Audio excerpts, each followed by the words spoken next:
आज की क्लास में फर्स्ट क्वेश्चन है, how does a small amount of curd added to fresh milk convert it into curd?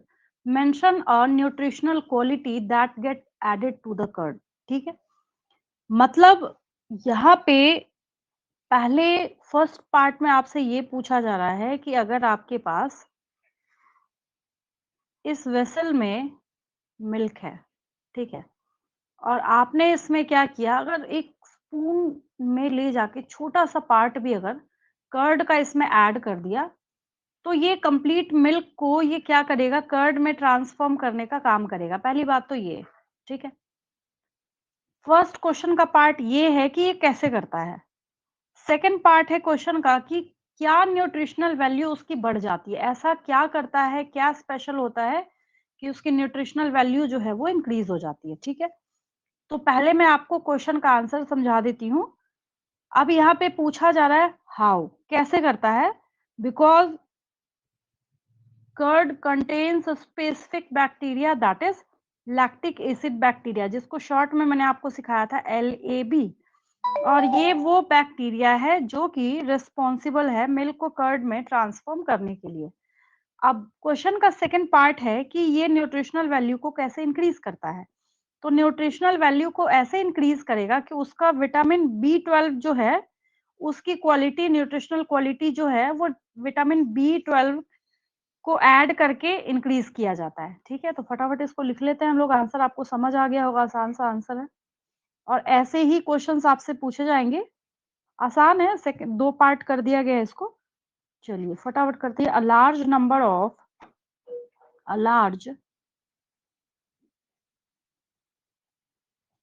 Of lactic acid a large number of bacteria lactic acid bacteria are found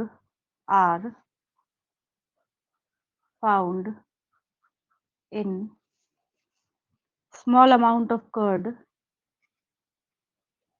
in small amount of curd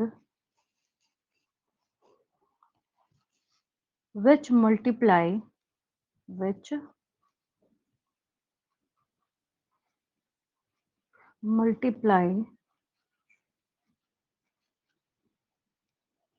and convert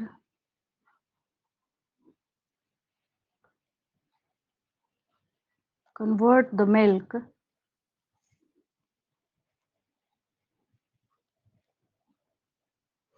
into curd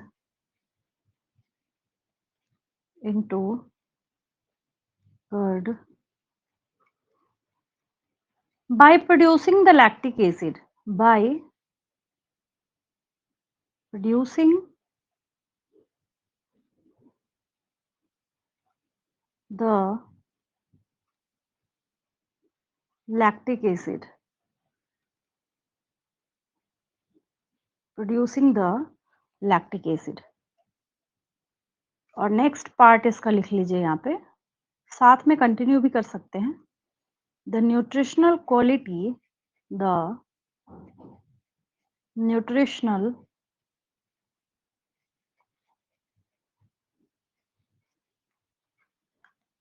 the nutritional quality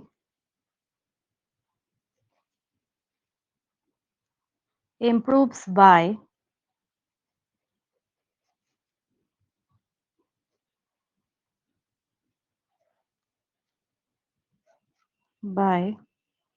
increasing vitamin B12, increasing vitamin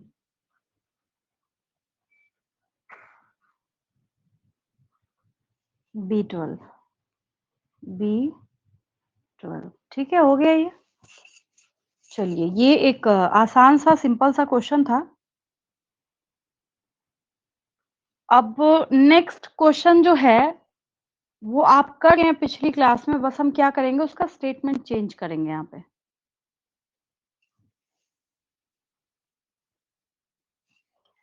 जब आप इस chapter को थोड़ा ध्यान से देखेंगे, ऐसे first of all क्या होता है, जब फर्स्ट एंटीबायोटिक की बात आती है, तो सिर्फ़ अलेक्जेंडर फ्लेमिंग का ही नाम दिमाग में रहता है, बच्चों के दिमाग में, ठीक है? लेकिन इस जब हम बात करेंगे एंटीबायोटिक के बारे में, जैसे पेनिसिलिन जो है, ठीक है? पेनिसिलिन जो है, इसको डिस्कवर करने का पूरा क्रेडिट है किसके पास? अलेक्जेंडर फ्लेमिंग के पास। अलेक्जेंडर फ्लेमिंग, ठीक है?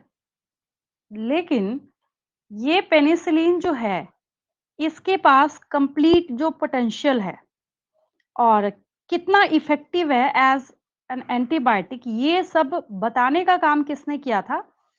तो उन साइंटिस्ट के नेम में आपको यहाँ पे लिखना है, ऐसे तो शॉर्ट में बच्चे याद करते हैं इसमें, चेन एंड फ्लोरे। याद आया आपको? FLOREY, ठीक है? Ernest Chain and Howard फ्लोरे। तो इसी के ऊपर मैं क्वेश्चन लिख रही हूँ। कोई स्टोरी समझ आ रखी है, ठीक है? आपके पास कॉन्सेप्ट है, क्वेश्चन को समझ के आंसर करना है बस, छोटा-सा काम है। चलिए, क्वेश्चन लिख देती हूँ मैं। सब कुछ बताया हुआ है, इनडायरेक्ट वे में क्वेश्चन आपसे पूछा जा रहा है। क्वेश्चन है, अलेक्जेंडर फ्लेमिंग, इनके नाम से स्टार्ट किया जा रहा है। Alexander Fleming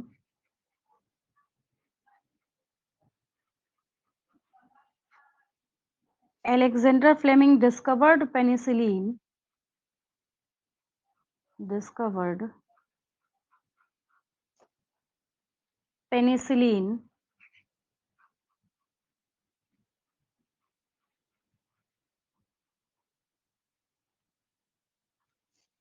but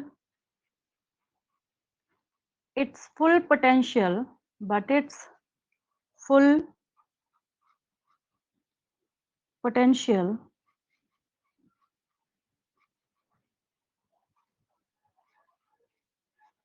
potential as an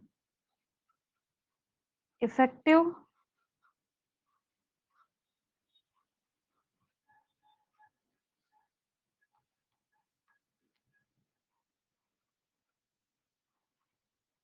as an effective antibiotic antibiotic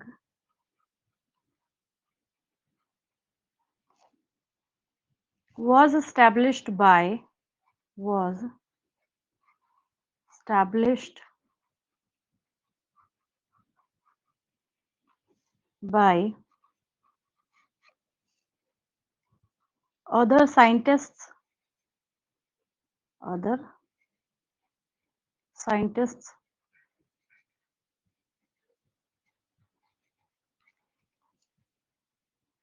name the two scientists. पहले आपको सारी कहानी बता दी गई, तब मैं यहाँ पे पूछ रही हूँ आपको उन दोनों साइंटिस्ट का नेम बताना है। Name the two scientists.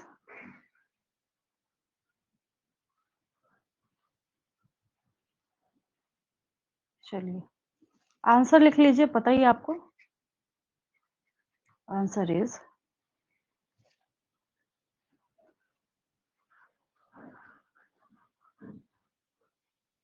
Ernest Chain and Howard फ्लोरे।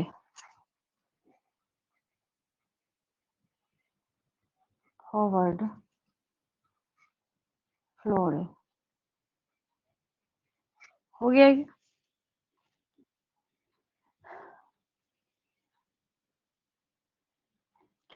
अब ये तो आसान सा क्वेश्चन था।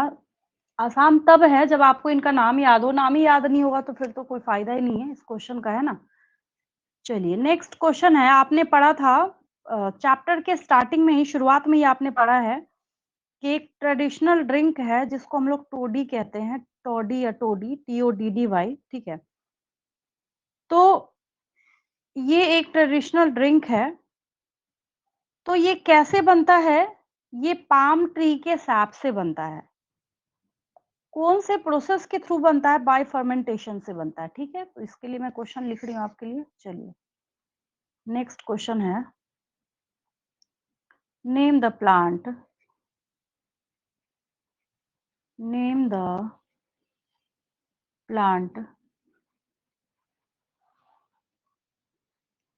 whose sap is used in making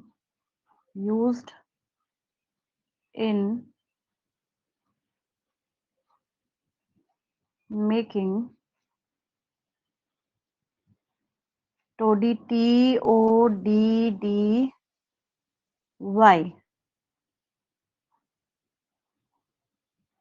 Mention the process. Next part question का. Mention the process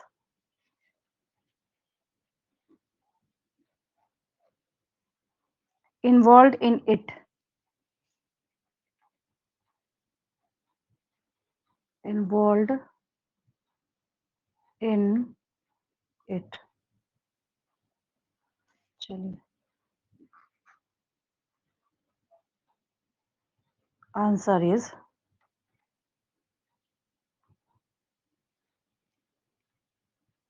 सैप किसका यूज किया जा रहा है यहाँ पे? पाम ट्री का. ठीक है, तो लिख लीजिए SAP of palm tree. Second part क्या है? प्रोसेस. प्रोसेस कौन सा लग रहा है? फर्मेंटेशन. प्रोसेस है फर्मेंटेशन.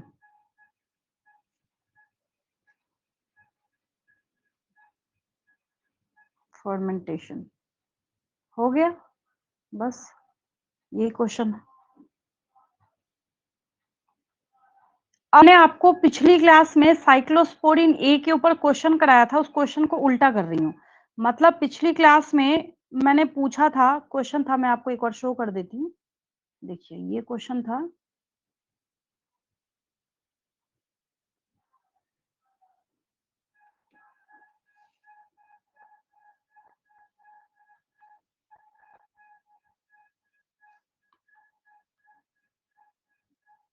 यहाँ पे क्वेश्चन आपसे पूछा था नेम एन इम्यूनोसप्रेसिव एजेंट.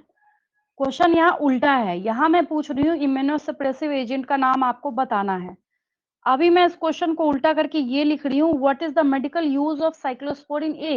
ये जो साइक्लोस्पोरिन ए मैंने आपको यहाँ पे सिखा रखा है, आज की क्लास में मैं आपसे पूछ रही हूँ इसका मेडिकल यूज क्या है. समझ रहे हैं क्वेश्चन को? चलिए करते हैं हम लोग.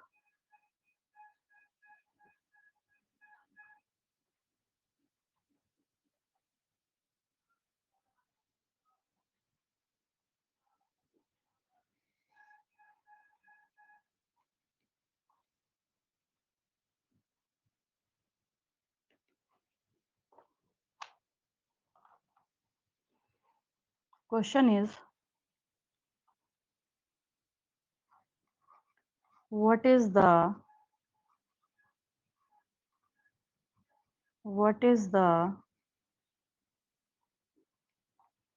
medical use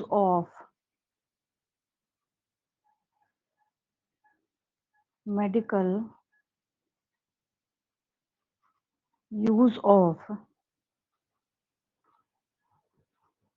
cyclosporin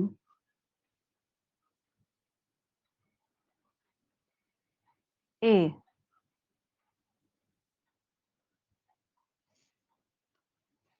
ठीक है, इसमें लिखिए आंसर में. पता ही आपको इम्यूनोसप्रेसिव ड्रग के फॉर्म में हम यूज करते हैं. कब करते हैं? ऑर्गन ट्रांसप्लांटेशन के टाइम में. एक लाइन का आंसर है. Answer is cyclosporin A. Cyclosporin A is used as an immunosuppressive drug. मतलब इम्यून सिस्टम को सप्रेस करने वाला. Immunosuppressive, immunosuppressive drug during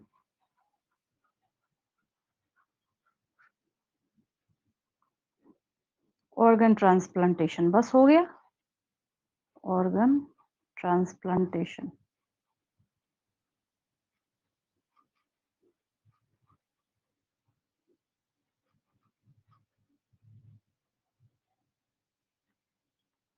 इस पेज को कर लेंगे, आगे बढ़ रही हूँ मैं।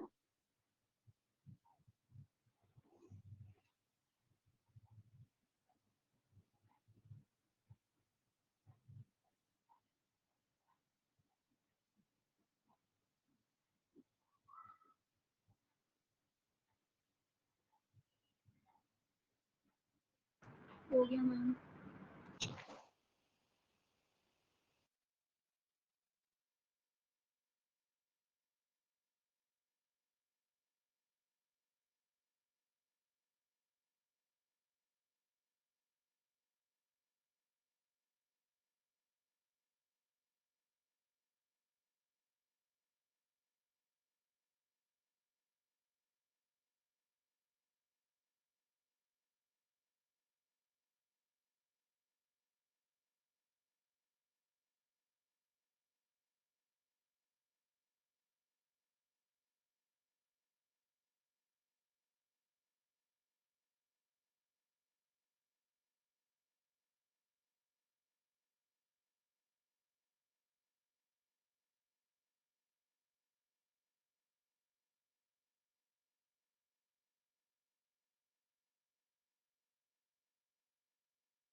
Name the enzyme which is used as clot buster to remove blood clot from blood vessels।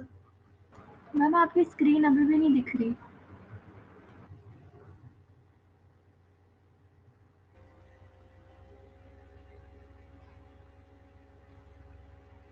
चलिए आंसर लिखते हैं हम लोग इसका। आसान सा क्वेश्चन है। Answer is streptokinase.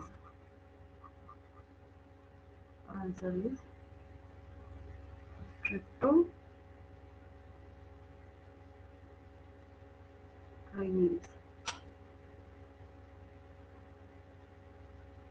चलिए नेक्स्ट क्वेश्चन लिखिए।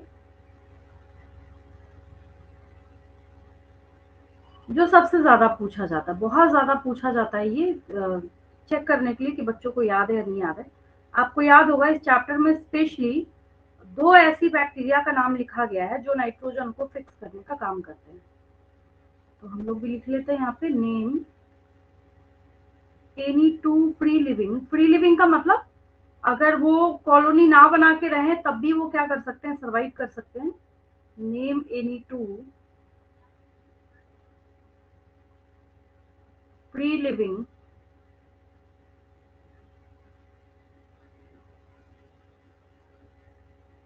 Nitrogen fixing bacteria. Free living nitrogen fixing bacteria. बहुत सारी हैं, दो ही का पूछा जा रहा है।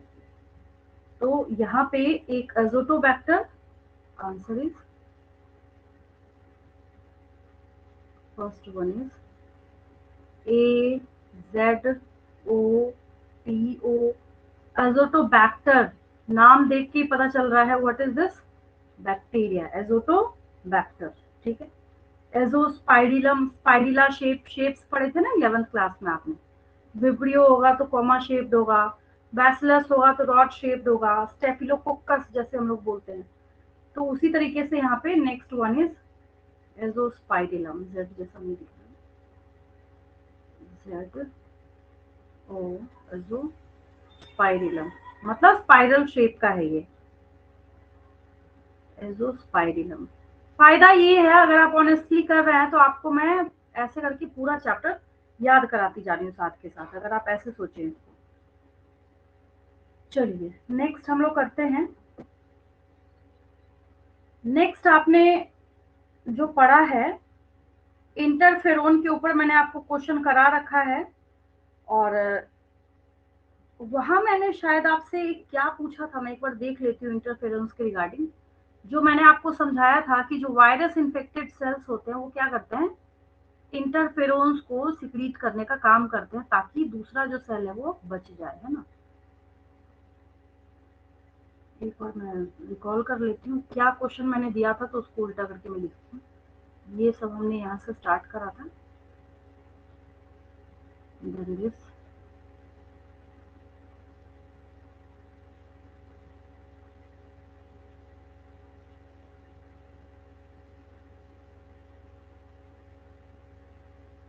इसमें लिखा नहीं है मैंने कहीं भी। अच्छा याद आया मुझे, हाँ इंटरफेरोन्स जो है वो मैंने आपको ह्यूमन हेल्थ एंड डिजीज वाले चैप्टर में कराया, तभी यहाँ पे शो नहीं हो रहा है।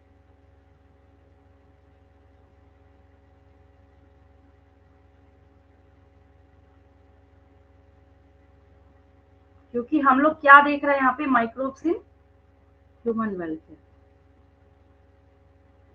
चलिए क्वेश्चन लिखिए, उल्टा कर देते हैं हम लोग उसको।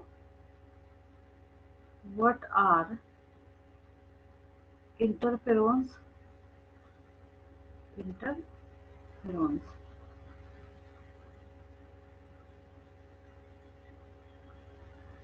इसमें लिख लीजिए, proteins released by proteins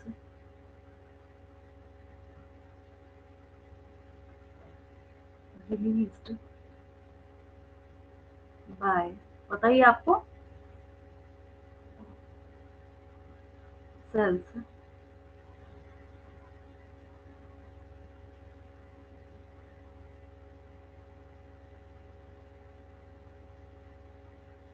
in response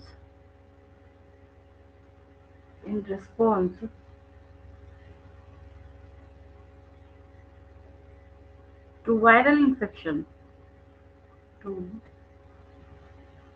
viral infection,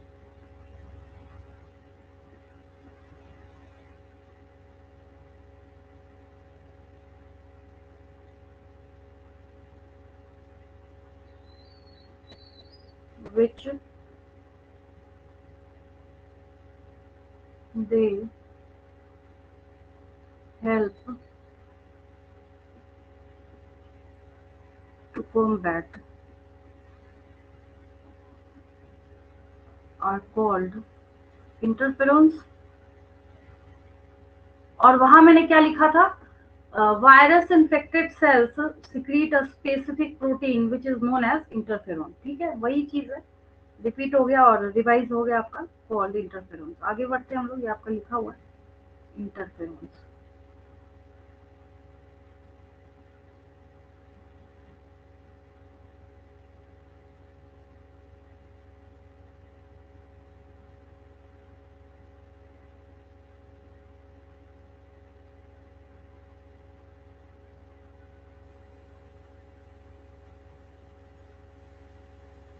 मैंने आपको ग्लोमस के ऊपर क्वेश्चन कराया था पिछली क्लास में, याद होगा आपको, माइकोराइजा बहुत डिटेल में देखा था आपने।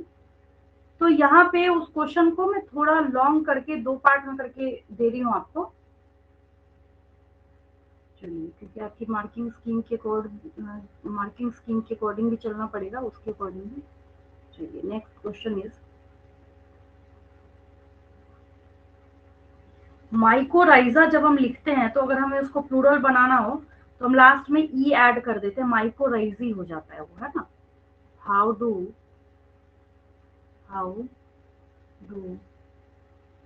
Micro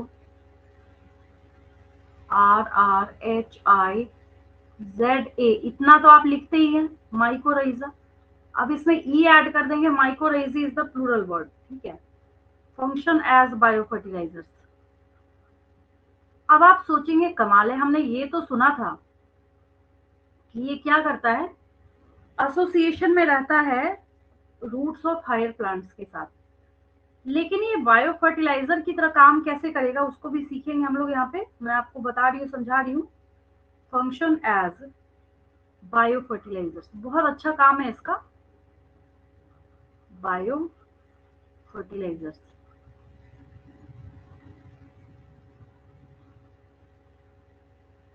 explain with example, explain with example. मैं इसको आपको एक डायग्राम से समझाती हूँ।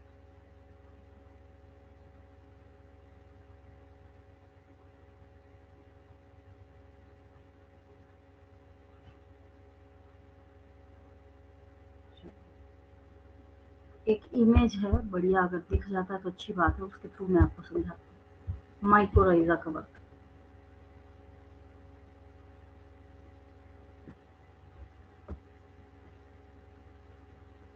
देखिए, जब आप माइक्रोराइजा को देखना स्टार्ट करते हैं, सबसे पहली चीज माइक्रोराइजा के बारे में गारंटी है कि 2 मेंबर होगा इसमें, क्योंकि सिम्बायोटिक एसोसिएशन है। क्या है यहाँ पे? सिम्बायोटिक एसोसिएशन है। तो पहली बात कि यहाँ पे 2 मेंबर होंगे ही होंगे। दूसरी बात ये है कि जब यहाँ पे 2 मेंबर्स हैं तो दोनों का अलग अलग काम होगा। मेरी बात समझ आ रही है आपको? जब यहाँ पे 2 मेंबर्स हैं, एक साथ इकट्ठे रह रहे हैं, ह्यूमन भी अगर एक साथ इकट्ठे रह रहे हैं तो वो वहां पे उनको लिखा हुआ नहीं दिख रहा है। यहाँ पे ब्लड है, उससे मुझे कोई मतलब भी नहीं है क्या लिखा हुआ, मुझे आपको समझाना है। यहाँ पे छोटे छोटे फंजाई दिख रहे हैं और बस ट्री दिख रहा है, इतना दिख रहा है, वही बहुत है मेरे लिए। ठीक है, ज्यादा नहीं आपको दिमाग खपाना, लिखा हुआ क्या है इस पे जोर नहीं देना आपको।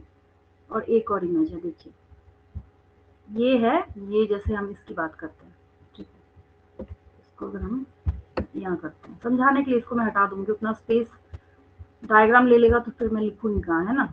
ये समझाने के लिए दिखा रही है। ये देखिए, यहाँ पे आपको दिख रहा है कि ये प्लांट बेचारा ऊपर तो छोटा सा है, लेकिन नीचे जो सॉइल में है, यहाँ पे ये सब देखिए क्या है, जहाँ पे ये हैंड कर्सर के फॉर्म में घूम रहा है, यहाँ पे ऐसे ऐसे ये इसने जो नोट्स बना के रखे हुए हैं, मतलब ऐसे फंजाई जो लिपटा हुआ है, तो इसी दोनों के एसोसिएशन को हम लोग क्या नाम दे देते हैं? हम कहते हैं कि क्या हो गया, ये माइक्रोराइजा हो गया। क्या हो गया? माइक्रोराइजा हो गया। ठीक है, दूसरी बात, अब इस इमेज को देखिए ध्यान से, इस पार्ट को, इसको जब आप देखिएगा तो मेरी कहानी समझिएगा जो मैं यहाँ पे समझाना चाह रही हूँ। ये तो बैठा है यहाँ पे फंजाई, ये एक प्लांट है, अगर ये प्लांट ए है और अगर ये ट्री बी है, ठीक है। जो चीज आपको यहाँ पे नजर नहीं आ रही, जो मैं यहाँ पे शो करने की कोशिश कर रही हूँ, उसको ऐसे समझिए। येलो कलर मैंने इतना थिक कर दिया। क्या ये फंजाई जो नीचे की तरफ जा रहा है, क्या इस प्लांट के रूट्स के साथ कनेक्टेड नहीं है? है। क्या इस प्लांट के रूट्स के साथ कनेक्टेड नहीं है? है। क्या ये दूसरे फंजाई के साथ कनेक्टेड नहीं होगा? होगा। अब मेरा आपसे क्वेश्चन है, व्हाट इज दिस? तो ये नेटवर्किंग है। क्या है ये? नेटवर्किंग है। नेटवर्किंग कौन कर रहा है यहाँ पे? कौन क्रिएट कर रहा है? कौन यहाँ पे नेटवर्क बनाने का काम कर रहा है? तो नेटवर्किंग का काम जो है यहाँ पे कौन कर रहा है? फंजाई कर रहा है। कौन कर रहा है? फंजाई। अब प्लांट के रूट्स अगर आजू बाजू में यहाँ पे खड़े हैं तो उनको क्या पड़ी, वो अपना वहां पे ग्रो कर रहे हैं। लेकिन ये जो फंजाई है, ये नीचे भी जो इसके पार्ट्स गए हुए हैं, तो ये सारे प्लांट को आपस में ये इंटर रिलेट करने का काम करता है, इंटर कनेक्ट करने का काम करता है। ठीक है, तो ये फंजाई जो है वो बहुत स्मार्टली, बहुत स्मार्टनेस के साथ ये प्लांट को, एक प्लांट से, अब ये बड़ा ट्री है यहाँ पे दिख रहा है, जो ट्री ये बी है, ये थोड़ा बिगड़ है, बड़ा है, ये बहुत जायंट है इस छोटे वाले पौधे के हिसाब से देखा जाए तो यहाँ से ये क्या करेगा, फास्फोरस को अब ये अपने घर से थोड़ी लेके आएगा। फास्फोरस फंजाई, सोच के देखिए ये कहाँ से लेके आएगा।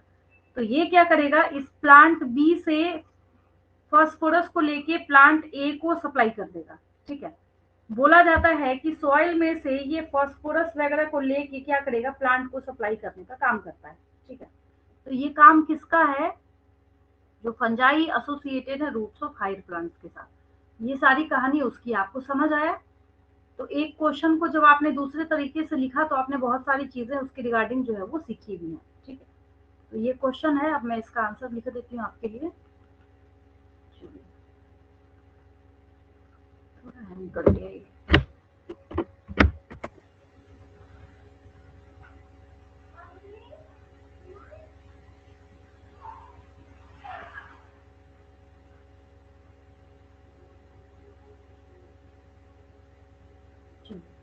यहाँ है स्पेस, मैं लिख देती हूँ, लिखिए इसमें।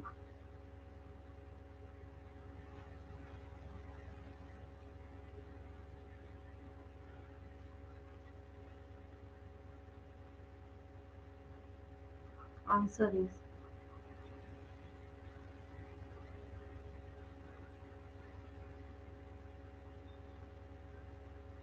mycorrhizae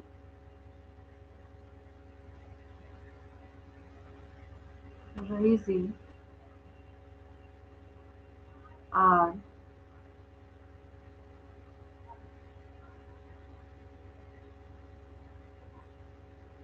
symbiotic, ये तो आपको पता ही है, symbiotic association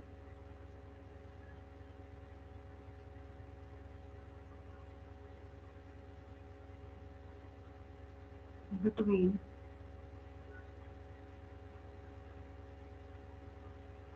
fungi and roots of higher plants. Roots of higher plants. Roots of higher plants. ठीक है, चलिए नेक्स्ट पॉइंट, ग्लोमस के बारे में जो आपने सीखा था, थोड़ा इस चैप्टर से कंसर्न करना पड़ेगा, बिकॉज क्वेश्चन तो इसी चैप्टर का है। बाकी तो 11th में भी आपने पढ़ा है इसको, 9th में भी पढ़ा है ना, बहुत सारी क्लासेस में माइक्रोराइज आपने सीखा है, बट ग्लोमस है तो आपको लिखना पड़ेगा यहाँ पे many members of genus Glomus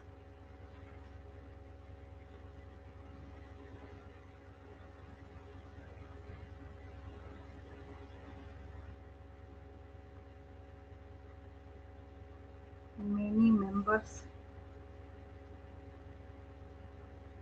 of genus Glomus form mycorrhiza। ठीक है, यही बनाने का काम कर रहे हैं। मतलब ये सब जो फंजाई है, इनका जीनस क्या है, ग्लोमस है। जी कैपिटल से स्टार्ट कर देते हैं, स्पेसिफिक है GLOMS, ठीक है, ये माइक्रोराइजा बनाने का काम कर रहे हैं।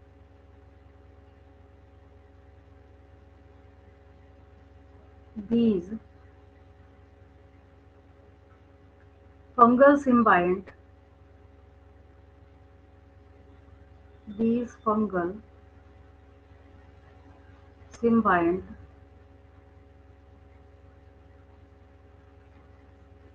absorbs water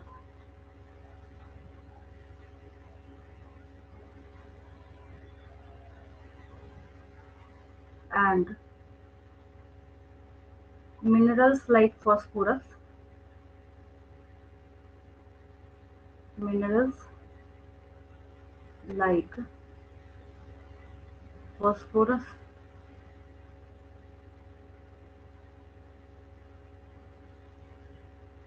from the soil, from the soil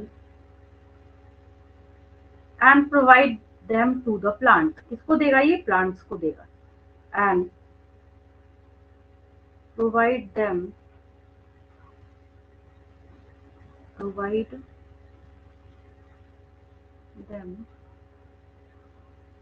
to the plant।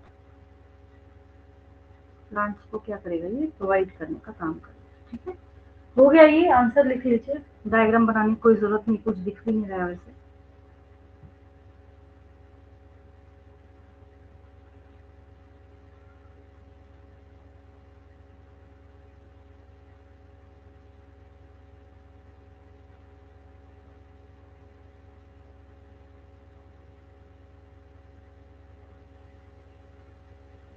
चलिए आगे चलते हैं हम लोग, हो गया होगा आपका।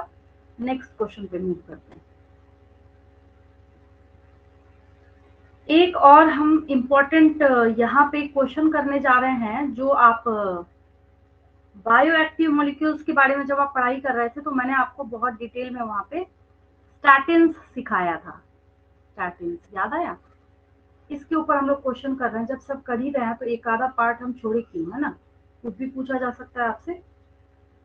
लेकिन इतनी तो गारंटी है कि मैं आपको जितने क्वेश्चन आंसर करा रही हूँ उससे एक भी, एक सिंगल क्वेश्चन भी मिस नहीं होगा आपका, गारंटी है मेरी तरफ से। ठीक है, तो इसको उसी तरीके से, उसी फेथ और ट्रस्ट के साथ करना है, कंसंट्रेशन के साथ नहीं। ये आपको हेल्पफुल है एग्जाम के लिए। चलिए, क्वेश्चन है व्हाट आर स्टैटिन्स। अब जिस बच्चे को कुछ याद ही नहीं है उसके लिए तो कुछ क्या, ये बराबर ही, उसको ये समझ ही नहीं आएगा। वर्ड किस चैप्टर का इतना ही नहीं याद होगा बच्चे को। व्हाट आर स्टैटिन्स, होते क्या है ये? ठीक है, कौन सा ऑर्गेनिज्म इसको बनाने का काम करता है? अगर नेक्स्ट पार्ट में ऐसे पूछ रही हूँ, name the micro organism, name the micro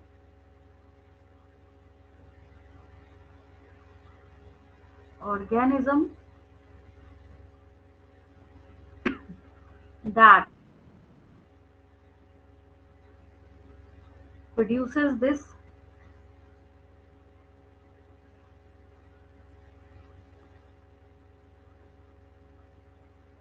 that produces this।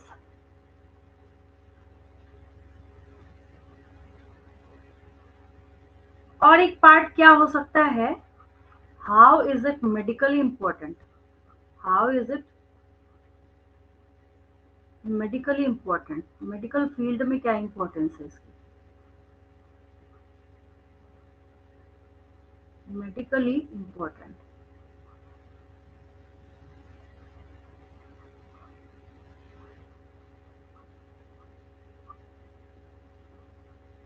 ठीक है, चलिए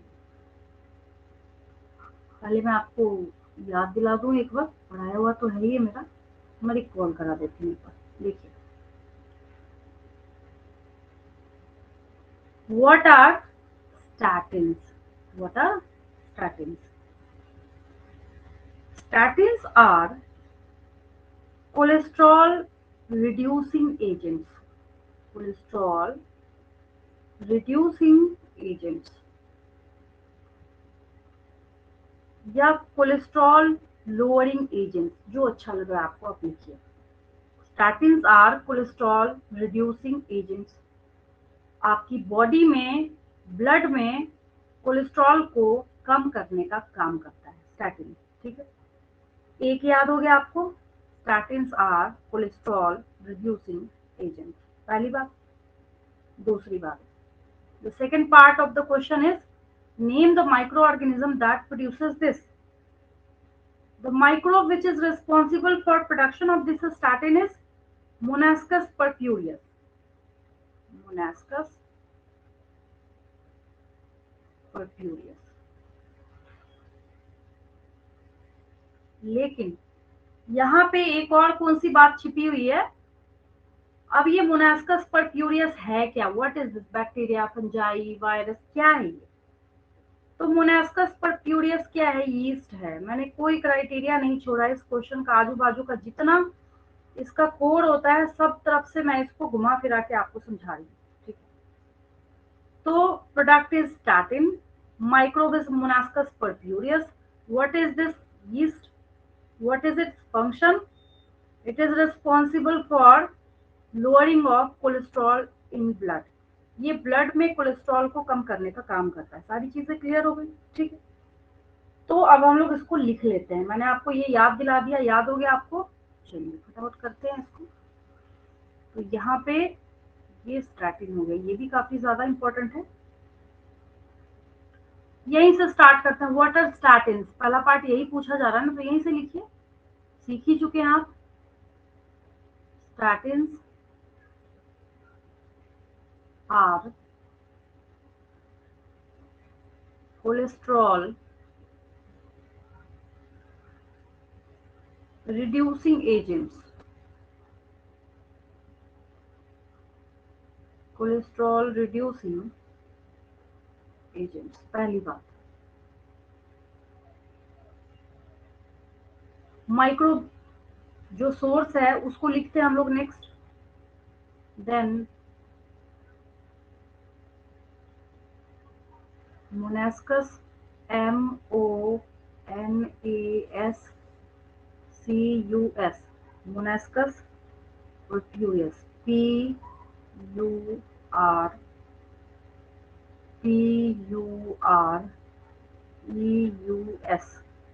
Monascus purpureus. What is this? Yeast, YEAST, yeast.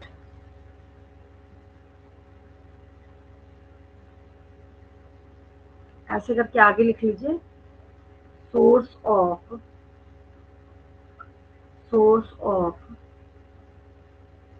Statin, STATIN, या आप ऐसे भी लिख सकते हैं statins are produced by, statins are formed by Monascus purpureus, जो आपको अच्छा लग रहा है लिखिए. ठीक है. Then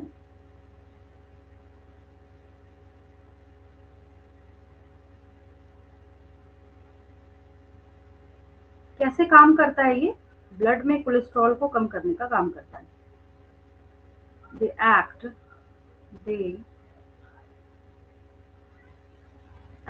bye competitively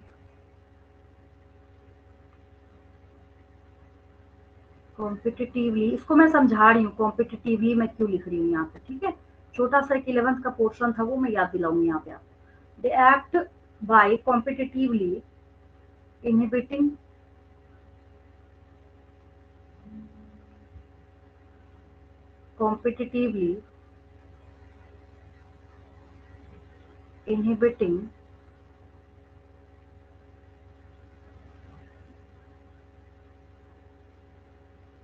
the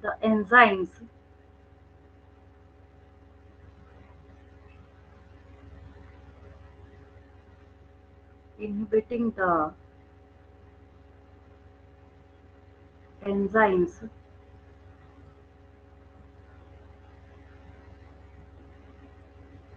responsible for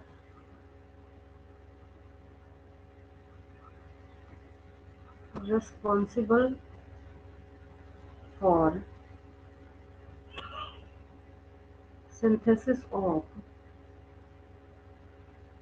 इसका ये बिल्कुल भी मतलब नहीं है कि ये सिंथेसिस ऑफ कोलेस्ट्रॉल करेगा.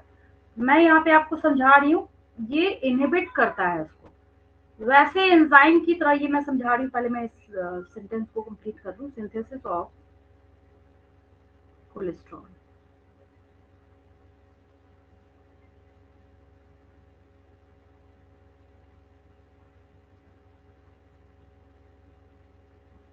and are used as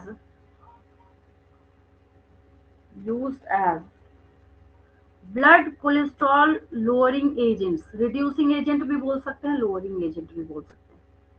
used as blood cholesterol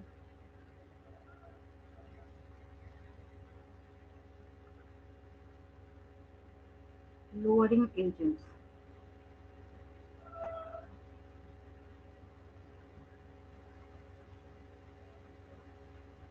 ठीक है, हो गया ये. देखिए, मैं यहाँ पे आपको ये स्टेटमेंट समझा रही हूँ. दे act by competitively inhibiting the enzymes responsible for synthesis of cholesterol. देखिए, एक बात बताइए, आपने enzyme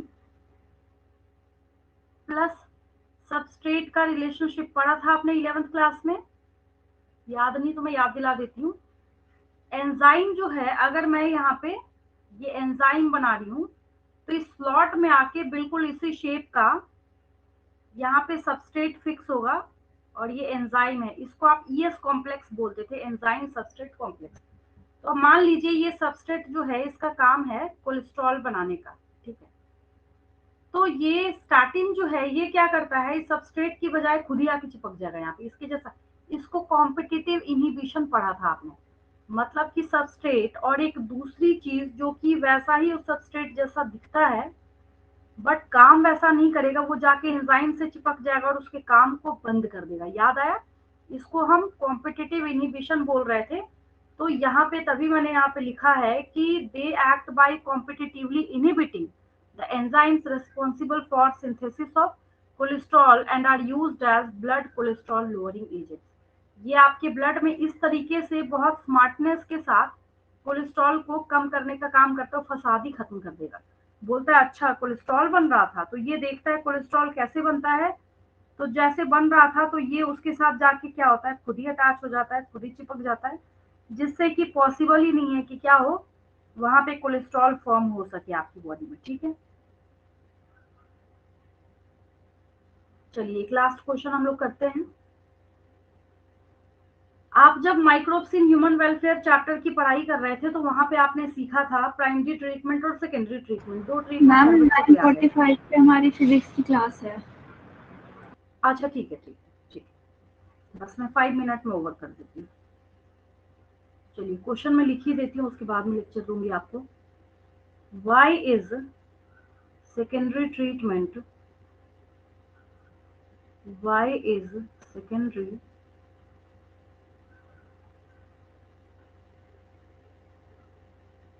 treatment of water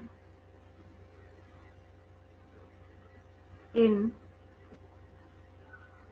STP, short में लिख देती हूँ, आप समझ ही रहे हैं, sewage treatment plant called biological treatment. आपको आंसर पता है इसका, आसान सा क्वेश्चन है, इसलिए हम इसी को बायोलॉजिकल ट्रीटमेंट कह रहे थे, क्योंकि यहीं पे हम लोग क्या कर रहे हैं, माइक्रोब्स का यूज कर रहे हैं। दूसरी बात, बिना माइक्रोब्स के ये हो भी नहीं सकता, छोटी सी बात है। तो ज्यादा लेक्चर ना देते हुए मैं आपको इसका आंसर फटाफट लिख देती हूँ, ठीक है, उसके बाद नेक्स्ट क्लास भी करना है आपको। चलिए आंसर लिख लीजिए।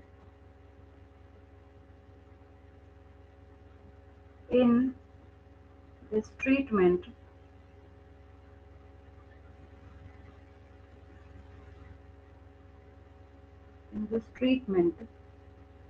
organic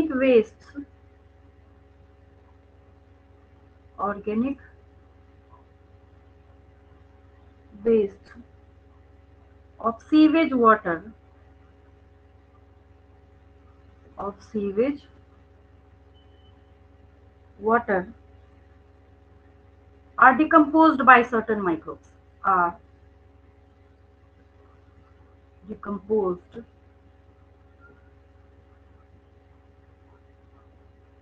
by certain microbes.